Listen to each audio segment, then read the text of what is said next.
Hello friends, welcome to my YouTube channel cooking journey with ફ્લેવરમાં હું મેઘા પંચાલ આપનું સ્વાગત કરું છું. તો આજે આપણે બનાવીશું ફરાળી સાબુદાણાના વડા. તો ચાલો બનાવવાની શરૂઆત કરીએ. હવે આ સાબુદાણામાં આપણે 2 વાટકી સિંગદાણાનો ભૂકો એડ કરીશું. સિંગદાણાને મેં અધકચરો રાખ્યા છે અને મિક્સ કરી લઈશું. આપણે એમાં અડધી ચમચી જીરું એડ કરીશું. લીલા મરચાની પેસ્ટ એડ કરીશું. લીલા ધાણા એડ કરીશું. આદુનો ટુકડો લીધો છે, એને આપણે ગ્રેટ કરી લઈશું. ત્યારબાદ 1 ચમચી ખાંડ એડ કરીશું. સ્વાદ અનુસાર મીઠું એડ કરીશું.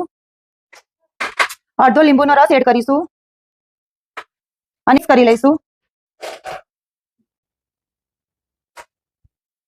ત્યારબાદ મેં અહીં 3 બટાકા લીધા છે. આ બટાકાને મેં બોઇલ કરી લીધા છે અને ઠંડા પાડી લીધા છે. હવે આપણે એને ગ્રેટરની મદદથી ગ્રેટ કરી લઈશું.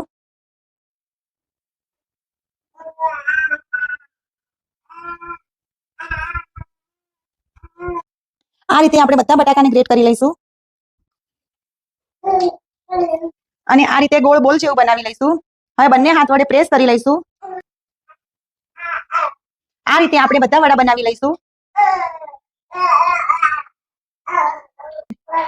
અહીં મેં વડા તળવા માટે તેલ ગરમ મૂકી દીધું છે અને વડા બની ગયા છે. તો હવે આપણે વડાને તળી લઈશું.